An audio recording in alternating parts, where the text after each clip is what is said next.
வணக்கம் தாய்நாடு.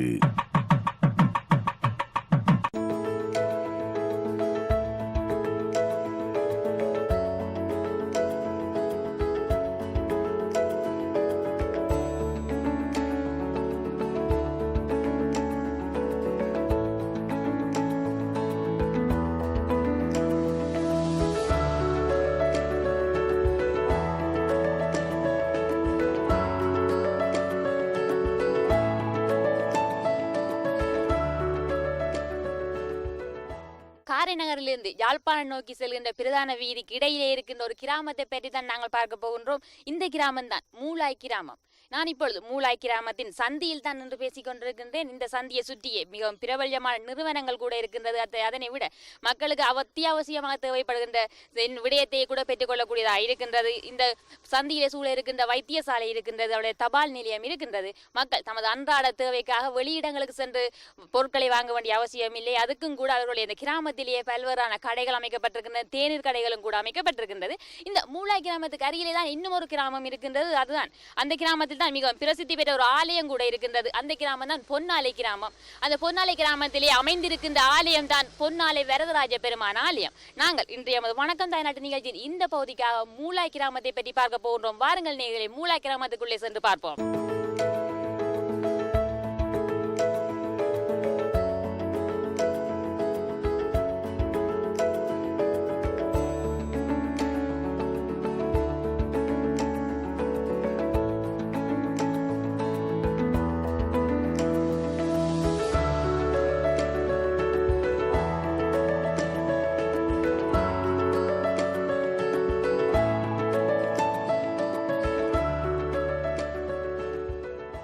இந்த வைத்தியசாலை தான் மூலாய் பிரதேசத்தில் அமைக்கப்பட்டிருக்கின்ற ஒரு மிக பிரபல்யமான ஒரு வைத்தியசாலை. இதுதான் கூட்டுறவு வைத்தியசாலை சங்கம் என்று கூறுகிறார்கள். இந்த வைத்தியசாலை 1936ஆம் ஆண்டு ஆரம்பிக்கப்பட்ட ஒரு வைத்தியசாலையாக இருக்கின்றது. இந்த வைத்தியசாலை இந்த இடத்தில் ஆரம்பிக்கப்பட்ட பொழுது வடபகுதியிலேயே இருக்கின்ற தனியார் வைத்தியசாலைகளில் இதுதான் மிகவும் ஒரு பெரிய வைத்தியசாலையாகவும் அதைவிட மிகவும் பிரபல்யமான வைத்தியசாலையாகவும் இருந்தது. அரசாங்க வைத்தியசாலையிலே பணிபுரிகின்ற வைத்தியர்கள் அனைவருமே இந்த வைத்தியசாலையிலும் பணிபுரிவதாக கூறுகிறார்கள். அதனை இந்த வைத்தியசாலை ஒரு கிராமப்புறத்தில் அமைக்கப்பட்டிருந்தாலும் கூட இங்கேயும் இதய சிகிச்சைகள், சத்திர சிகிச்சைகள் என்பன மேற்கொள்ளப்படுவதாக இவ்வூர் மக்களிடம் தெரிவித்தார்கள்.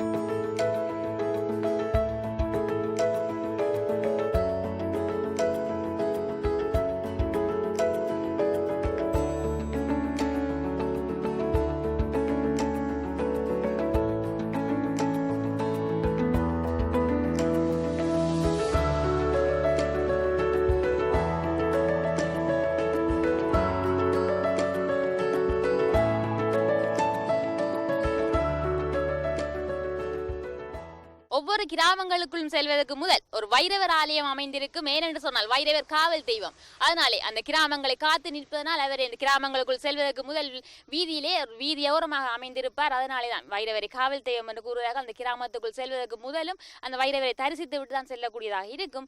ஆனால் இந்த மூலாய் கிராமத்தை பொறுத்தவரையில் ஒரு முருகன் ஆலயம் அந்த கிராமத்துக்குள் செல்வதற்கு முதலே அமைந்திருக்கின்றது. அந்த முருகனை தரிசித்து விட்டு தான் மக்கள் இந்த வீதியால் செல்வார்கள்.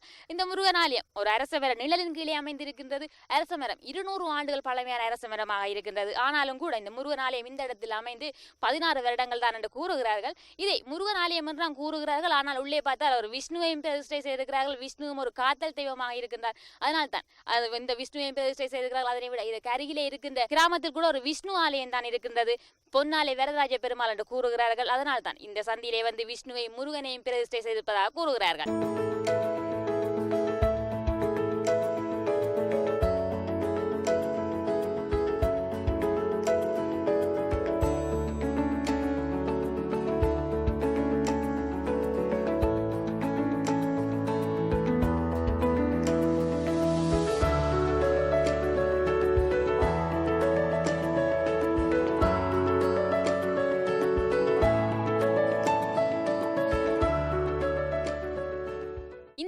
மூளாய் கிராமத்து மக்களின் பிரதான தொழிலாக விவசாய தொழில் இருக்கிறது. ஆனாலும் இவர்கள் விவசாயத்தில் தோட்ட தொழிலை செய்வதில்லை. சிறுபோகவும் பெரும்போகமாக நெச்சையை தான் செய்கிறார்கள். சிறுபோக நெச்சையின் போது வயல்களுக்கு இடையிலே அமைக்கப்பட்டிருக்கின்ற கிணற்று நீரை நம்பியும், பெரும்போக நெச்சையை பருவகால மழை வீழ்ச்சியை நம்பியும் செய்கிறார்கள். இப்பொழுது மழை வீழ்ச்சி ஆரம்பித்து விட்டது. அதனாலே பெரும்போக நெச்சையும் தொடங்கிவிட்டது. இப்பொழுது நெல்லை விதைத்திருக்கிறார். நெல்லும் சிறிது வளர்ந்திருக்கின்றது. தை மாசி பகுதிகளிலே இதனை அறுவடை செய்யக்கூடியதாக இருக்கும் என்றும் இவர்கள் தெரிவித்தார்கள்.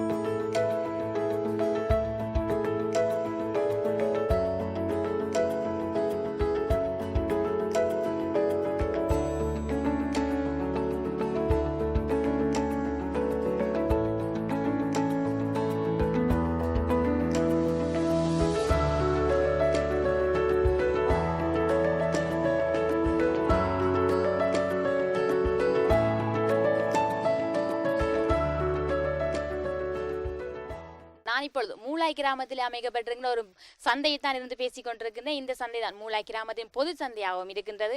அதனை விட இந்த சந்தையிலே 2 சந்தைகள் இருக்கின்றன. ஒன்று மீன் சந்தை, மற்றது மரக்கறி சந்தை. மரக்கறி சந்தை இப்பொழுது மரக்கறி எல்லாம் போட்டு விற்பனை செய்ய தொடங்கி விட்டார்கள். மீன் சந்தை இன்னும் கூடவில்லை. ஏனென்று சொன்னால் இனித்தான் அந்த மீன் சந்தையில மீன்களை கொண்டு விற்பார்களாம். அதுவும் 10 மணியிலிருந்து 12 மணி வரை தான் மீன் சந்தை கூடும். மரக்கறி சந்தை என்பதனால் அதிகாலையிலேயே தொடங்கிவிட்டது. இப்பொழுது அந்த அம்மா மரக்கறிகளை பரப்பி விற்பனை செய்ய தொடங்கிவிட்டார்.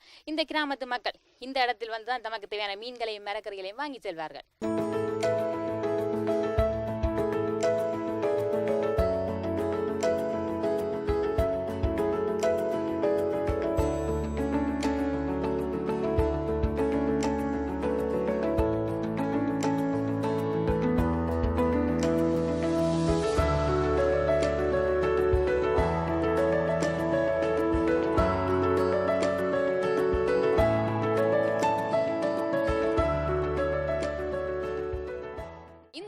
மூளாய் சித்தி விநாயகர் ஆலயம். இந்த ஆலயம் 1746ஆம் ஆண்டு தோற்றம் பெற்றது. இந்த ஆலயம் இருந்த இடத்திலே முன்னர் வயல்வெளிகள் இருந்திருக்கின்றன. அப்பொழுது 2 சகோதரர்கள் அந்த வயலை பராமரித்து வந்தார்களாம். அவர்கள் நிலத்தை பண்படுத்தும் பொழுது நிலத்திலிருந்து ரத்தம் கசிவதை பார்த்தார்களாம். அப்பொழுது அந்த இடத்தை பார்த்த பொழுது ஒரு விநாயகர் சிலை இருந்ததாம். அவர்கள் அந்த விநாயகர் சிலை எடுத்து அந்த வயலில் இருக்கின்ற கிணற்றிலே போட்டு விட்டார்களாம். அப்படி போட்டு விட்டார்கள். வீடு சென்றதுமே இரவில் அவர்களுடைய கனவிலே பிள்ளையார் தோன்றி என்னை இந்த இடத்திலே கோயில் கட்டி ஆதரிங்கள் என்று கூறியிருக்கிறார். அதன் பின்னர் அவர்கள் அந்த கிணத்துள்ளே போட்ட விநாயகர் சிலை எடுத்து இந்த இடத்திலே பிரதிஷ்டை செய்து சிறிய ஒரு கோயிலாக கட்டி வழிபட்டு வந்தார்களாம். பின்னர் இந்த ஆலயத்தை இவ்வளவு பெரிய ஆலயமாக கட்டி இருக்கிறார்கள். இந்த ஆலயம் விநாயகர் ஆலயம் என்பதனால் விநாயகர் சதுர்த்தி விரதம் மிகவும் சிறப்பாக கொண்டாடப்படுவதாக கூறுகிறார். அதனை விட இந்த ஆலயத்தின் வருடாந்த திருவிழா சித்திரை மாதத்திலே ஆரம்பித்து தொடர்ந்து 12 நாட்கள் நடைபெறுகின்றது. தேர் தீர்த்தம் போன்ற மிகவும் சிறப்பாக நடைபெறுகின்றது. இப்பொழுது கூட இந்த ஆலயத்தில் ஒரு விசேஷமான பூஜை நடந்து கொண்டிருக்கின்றது. அதாவது தான் தோன்றீஸ்வரரான பஞ்சமுக விநாயகருக்கு அபிஷேகம் நடைபெற்றுக் கொண்டிருக்கின்றதாம். இந்த அபிஷேகம் வருடந்தோறும் இந்த ஆலயத்தில் மிகவும் சிறப்பாக நடைபெறுகின்றதாம். நாங்கள் இப்பொழுது வந்த நேரம் கூட அந்த நேரம் தான். அதனால் அபிஷேகத்தை நாங்கள் பார்க்கக்கூடியதாக இருக்கின்றது.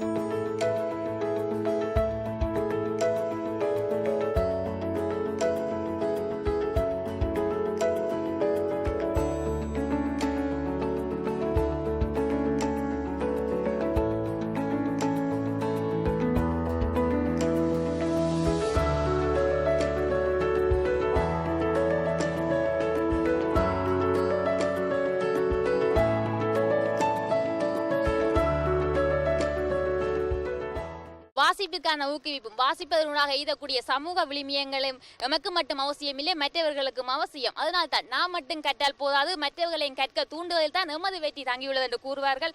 அதனால் தான் ஒவ்வொரு கிராமங்களிலும் சன சமூகங்கள் நிலையங்கள் அமைக்கப்பட்டிருக்கின்றன. அதுபோன்ற சன சமூக நிலையம் தான் இந்த மூளாய் பகுதியில் அமைக்கப்பட்டிருக்கின்றது. இந்த சன சமூக நிலையத்திலே இந்து இளைஞர் மன்றம் இணைந்து இயங்குகின்றது. அந்த இந்து இளைஞர் மன்றம் தான் இந்த ஆலயத்தின் பரிபால சபையாகவும் இயங்கி வருகின்றது.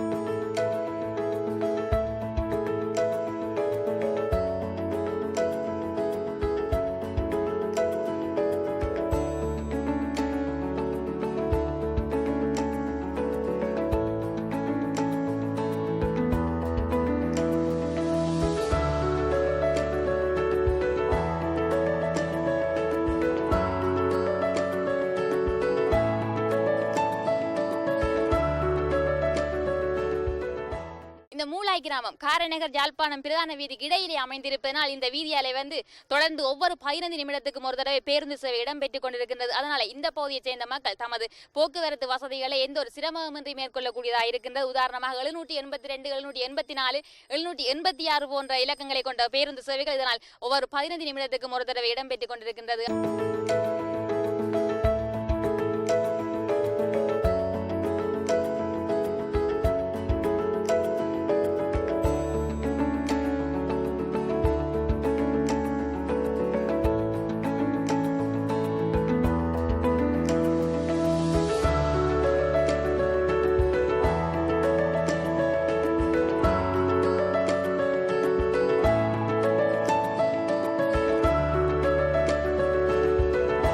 இந்த பகுதியை இத்துடன் நிறைவுக்கு கொண்டு அடுத்த பகுதியில் உங்களை அழைத்து செல்ல போகின்றோம். ஒளிப்பதிவாளர் மதுசரன் இணைந்து உங்கள் கலை.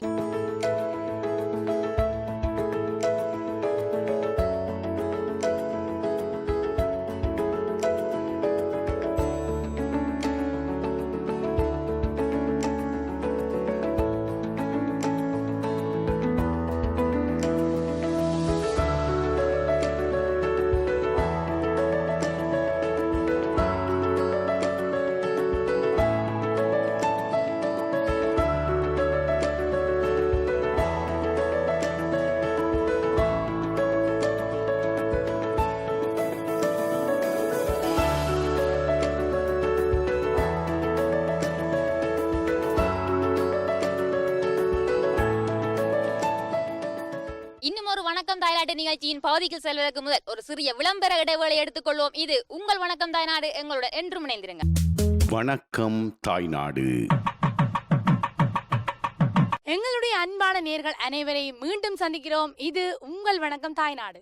மழை காலத்தில் ஒரு கிராமம் எப்படி இருக்கும் என்று உங்களுக்கு சொல்ல வேண்டுமா? பார்க்கும் பொழுதே மிகவும் அழகாக இருக்கும். ஜில்லென்று காற்று வீச, மண் குடிசையில் ஒரு தூக்கம் போட்டுவிட்டு மண் சட்டி பானையில் கருவாட்டு கறியும் சமைத்து சாப்பிட்டால் எப்படி இருக்கும்? சொல்லும் பொழுதே எனக்கு ஞாபகம் வருகின்றது. அப்படியான ஒரு மண் வாசனை வீசுகின்ற கிராமத்திலே தான் இப்போது நான் இன்று பேசிக் கொண்டிருக்கின்றேன். இந்த வீதி தான் பொன்னாலை வீதி. இந்த கிராமத்துக்கு பேர் என்ன தெரியுமா? கிருஷ்ணன் கோயிலடி கிராமம் என்று தான் இந்த கிராமம் அழைக்கப்படுகிறது. ஏன்னு சொன்னால் பொன்னாலை கிருஷ்ணன் கோயில் இந்த கிராமத்திற்கு அருகிலே தான் இருக்கிறது. இந்த கிராமத்திலே நின்று பார்க்கும் பொழுது பொன்னாலை கிருஷ்ணன் கோயிலினுடைய கோபுரம் தெரிகிறது. இந்த கிராமம் சிறிய சிறிய குடிசைகளை கொண்ட ஒரு கிராமமாக அழகாக இருக்கிறது. சொல்லும் பொழுதே இப்பொழுதே இந்த கிராமத்திற்குள்ளே செல்ல வேண்டும் போல இருக்கிறது. தாய்நாட்டிலே இப்பொழுது மழை காலம் ஆரம்பமாகிவிட்டது. ஆகவே இந்த வீதிகளில் இருக்கின்ற குன்று குழிகளில் நீர் தேங்கி இருக்கிறது. இந்த மழை காலத்தில் கதையோடு கதை பேசத்தான் இன்றைய வணக்கம் தாய்நாடு நிகழ்ச்சியின் இந்த போதிக்காக ஒரு கிராமத்துக்குள்ளே அழைத்து கொண்டு செல்ல போன்றோம். வாருங்கள் நேர்களே, கிராமத்தினுடைய மண் வாசனையை மணக்கலாம். காலங்கள் பல கடந்தாலும் கடந்து வந்த பாதைகளை யாரும் மறப்பதில்லை. துன்பங்கள் கற்களாக சிதறி கிடக்க, துயரங்கள் மண்ணாக பரவி கிடக்க, எங்கெங்கோ ஓடிய மக்கள் ஒன்று கூடினார்கள் ஒரு இடத்தில். அதுவே பிற்காலத்தில் கிராமமாக மாறியது.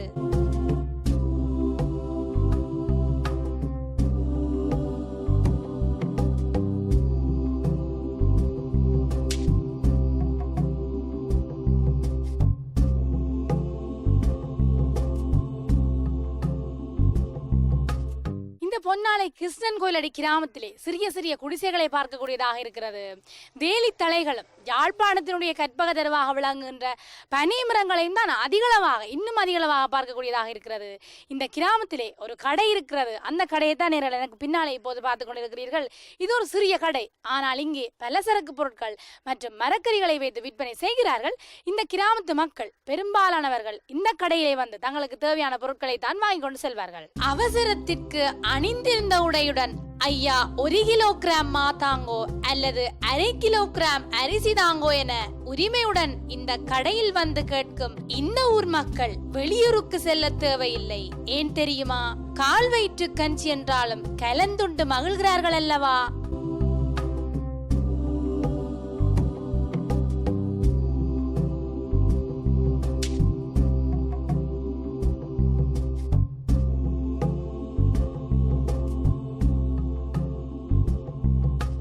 பொன்னாலை கிருஷ்ணன் கோயிலடி கிராமத்து நீர்வளம் உவர்த்தன்மை மிக்க நீராக இருப்பதனால் இந்த கிராமத்து மக்கள் தங்களுக்கு தேவையான நீரை நகர சபையினர் மூலம் தான் பெற்றுக்கொண்டு செல்கிறார்கள். நகர சபையினர் வந்து இந்த இடத்துல இவ்வாறான கொள்கலனை வந்து நீரை அடித்து விட்டு செல்ல மக்கள் சிறிய சிறிய கொள்கலன்களை பயன்படுத்தி நேரத்திற்கு நேரம் இந்த இடத்திலே வந்து தங்களுக்கு தேவையான நீரை எடுத்துக்கொண்டு செல்வார்கள். இலங்கை 4 பக்கமும் நீரினால் சூழப்பட்ட ஒரு தீவு. இப்படி இருக்க எவ்வாறு இந்த கிராமத்தில் மட்டும் நீர் இல்லாமல் போகும்? மண்ணின் உவர்த்தன்மைக்கேற்ப நீரின் தரம் நிர்ணயிக்கப்படும். அதே போல காலத்தின் கண்ணாடி இந்த கிராமத்து மக்களின் வாழ்க்கையை நிர்ணயித்தது.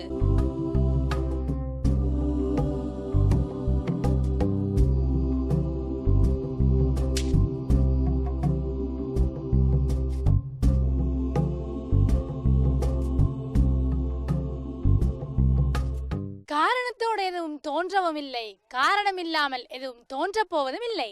இந்த கிராமம் இந்த இடத்திலே எப்படி உருவாகிய தெரியுமா? இந்த நான் இப்போது என்று பேசிக் கொண்டிருக்கின்ற இந்த நிலம் ஒரு கோயிலுக்கு சொந்தமான நிலம். அது இந்தியாவில் இருக்கின்ற ஒரு கோயிலோ அல்லது இலங்கையில் இருக்கின்ற ஒரு கோயிலோ என்பது இந்த மக்களுக்கு விளங்கவில்லை.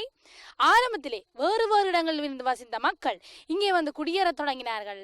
45 குடும்பங்கள் தான் ஆரம்பத்திலே இருந்தன. சிறிய சிறிய மண் குடிசைகளை போட்டு தான் ஆரம்பத்திலே இவர்கள் வாழ்ந்தார்கள். பிறகு இவர்களுக்கு வந்து வீட்டு திட்டம் இப்போது வழங்கி இருக்கிறார்கள். ஆனால் ஒரு சில பேர் தான் அந்த வீட்டு திட்டத்தை அமைக்கும் நடவடிக்கைகளில் ஈடுபட்டு இருக்கிறார்கள். இந்த கிராமத்திலே மொத்தமாக 150 குடும்பங்கள் தான் இருக்கின்றன. எனக்கு பின்னாலே பாருங்கள், ஒரு சிறிய மண் குடிசை தெரிகிறது. நான் கூறியிருந்தேன் அல்லவா, ஜில்லென்று இளங்காற்று வீச இந்த மழை குளிருக்கு மண் குடிசையிலே ஒரு தூக்கம் போட்டு விட்டு எழும்பி மண் சட்டி பானையிலே கருவாட்டு குழம்போடு உணவு சமைத்து சாப்பிட்டால் எப்படி இருக்கும் என்று அப்படியான ஒரு உணர்வு இந்த கிராமத்திலே என்று பேசும்பொழுது எனக்கு வருகிறது. எழுநண்டுகள் பற்றி குலைந்த அத்திப்பழம் போல அணுவணுவாய் அல்லல்பட்டாலும் அழகாக சிரிக்கும் தன் குழந்தையின் முகம் பார்த்து தன்னுடைய உழைப்பிற்கேற்ப கிடைத்த பணத்தை பக்குவமாய் வைத்திருக்கும் தந்தை, குடும்பத்தின் நிலை அறிந்து நிலையாய் வாழ நினைத்து நிறைய கேட்கும் பிள்ளை, இப்படி அழகான குடும்பங்களுடன் நிறைந்ததுதான் இந்த கிராமம்.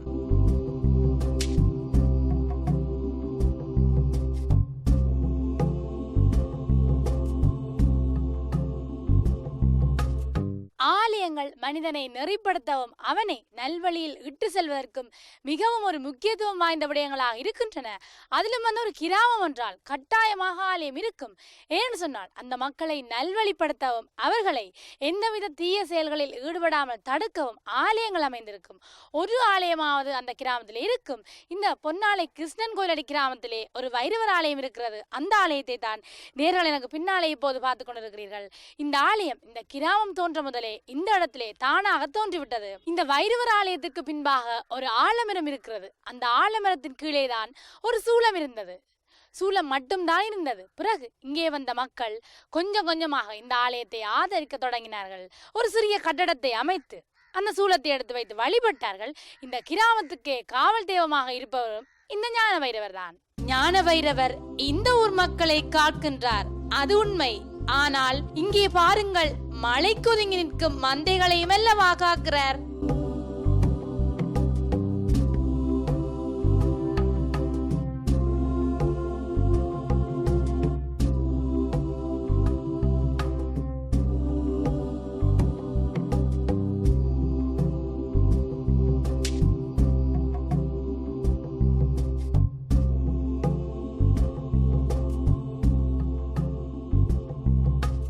இந்த பொன்னாலை கிருஷ்ணன் கோயிலடி கிராமம் ஒரு அழகிய மண் வாசனை வீசுகின்ற கிராமம் மட்டுமல்ல, இது ஒரு மீன் வாசனை வீசுகின்ற மீனவ கிராமமும் கூட. ஏனென்று சொன்னால் இங்கே வாழ்கின்ற பெரும்பாலான மக்கள் தங்களுடைய பிரதான தொழிலாக மீன்பிடி தொழில் தான் செய்கிறார்கள். இவர்கள் இந்த கிராமத்திலிருந்து புறப்பட்டு அதிகாலை வேளையிலே மீன்களை பிடிக்க சென்று விடுவார்கள். எங்கே தெரியுமா? பொன்னாலை கொத்துத்துறை கடற்கரைக்கு. அது ஒரு சேற்றுக்கடலாக இருப்பதனால் அங்கே அதிகளவாக இறால் நண்டுகள் தான் விளைகின்றன. அவற்றை பிடித்து கொண்டு வந்து சந்தைகளில் வைத்து விற்பனை செய்து தங்களுடைய வாழ்க்கையை நடாத்தி வருகின்றார்கள். அன்று தொட்டு இன்று வரை இந்த மக்களுடைய பிரதான தொழிலாக இருப்பது மீன்பிடி தொழில்தான். மண்மணம் வீசுகிறது, மீன் மணமும் வீசுகிறது, கூடவே தமிழ் மணமும் வீசுகிறது. பாதைகள் வேறு வேறு ஆன போதும் பயணங்கள் ஒன்றுதான். இறுதியில் முடிவு அனைவருக்கும் வெற்றி.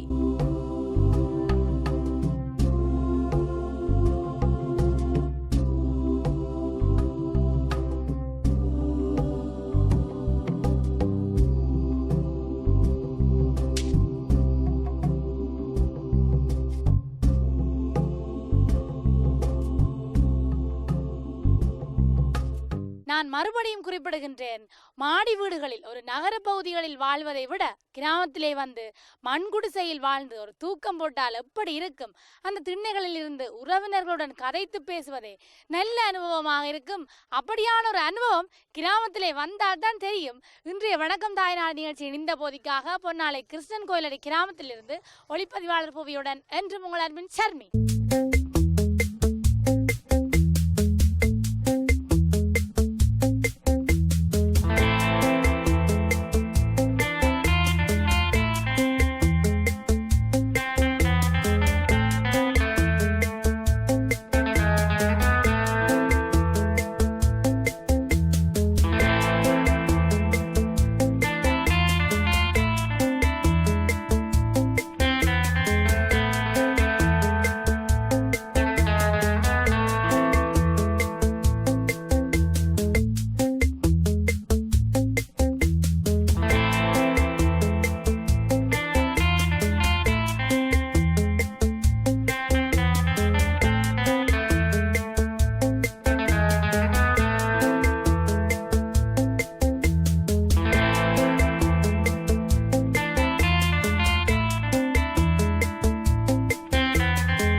வணக்கம் தாய்நாடு. கிளைகள் எங்கே படர்ந்தாலும் வேர் இங்கேதான்.